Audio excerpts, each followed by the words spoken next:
We're talking to Mr. Lonnie Graves, Sr., and he's talking about his life experiences growing up in a Texas town. And of course, Mr. Graves, let's have you to continue that intriguing information that you're giving us relative to just your upbringing and your upgrowing in Texas at that particular time. Well, thank you. As I said, I studied hard. I went to Prairie View, not to school, but I won first place in the district and the county league and the claiming, and I didn't win first place there, but I was very well, did very, very well. So anyway,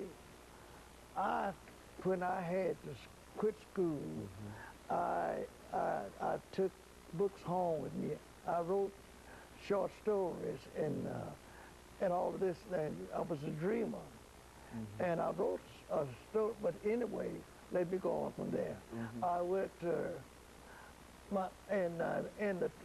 during the Depression in 1929 and whatever, my father's brother passed away, and to my surprise, because my father did not have interest, I mean, there was no papers on, it was in his brother's name, and so we had no part in the farm. His share, my father's share had farm, and during the Depression, they sold the farm, and we had to move. And so we moved on a farm where a white man had some 2,000 acres of land he was farming. And I worked for that, started working for that man when I was about 18 years old, and worked for him for 34 years. And during that 34 years,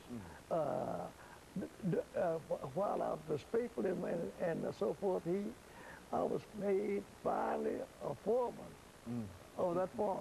After 34 years. After all those years, a little more than 34 years. I mean, when I was,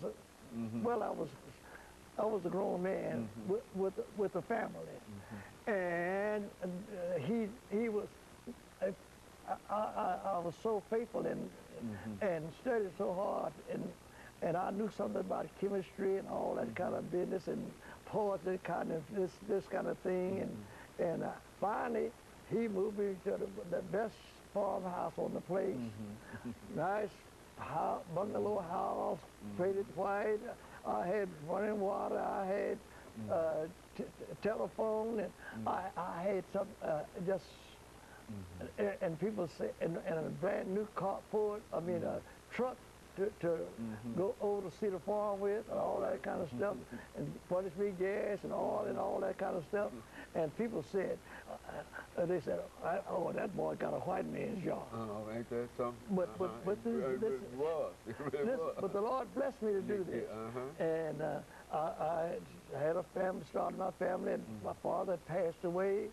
And I had to be responsible for burying him. In 1940, it was just things were hard, but Lord blessed me to deliver that thing. I went through a lot, but I stayed with what I was doing, and because of that, my daughter, I had three boys and a girl, and when my girl got old enough, I took her to Waco every Saturday to give her piano lessons. And because I'd sit there and watch, I learned a lot about playing music by taking lessons from the lady. And so I bought her a piano. And so I went to playing too.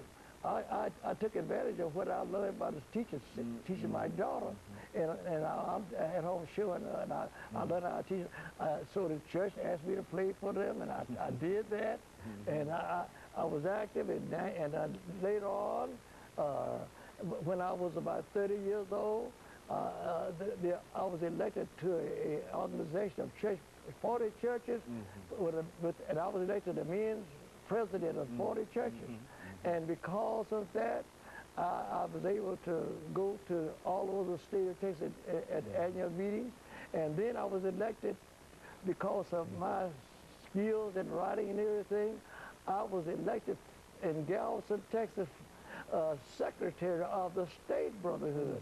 And because of that, then I was able to go all over the nation. All over the nation. World, like you're real I was able, 30 some odd states. This was a blessing to my part.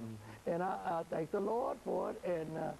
And so meeting people that, professional people who had respect for me and for my perseverance and all that kind of thing. And there were a couple of doctors that just almost adopted me. Wherever they went, they would share with me. I said, man, I want to be with my folks. He said, boy, come on here. My people, your people. This is my friend, Mr. Graves. They would, and where did you go to school and all this kind of stuff. But I dedicated myself to studying. I took a Spanish book home with me. I took an English book home because the 7th-day English had so much in it. I studied that book. I studied Spanish, and I even studied. I got an old typewriter, and I started trying to learn how to type, and all of that kind of business. And years later, when I contacted Oklahoma, I went to Austin, Texas, to take a course down there, and at that institute for people who had handicapped like that. And because of that, and when I had been working, I had left the farm, and I worked at a prepared place, and I did real well there. And then when I retired from that retail place, then I went to work at a lighthouse for the blind in Waco for 10 years. And they made me they had 3 departments. And to my surprise, they made me director of all three of the departments. And of course, Mr. Graves, let's stop now for our second commercial break, after which we'll come back and we'll give you an opportunity to talk about all of the tremendous things that you've been able to do. And even now, you're only at, what, 40 years old, 40, 45 years old, and you've still got books to write and all of that. And of course, we'll be back with our audience following this very, very short commercial break.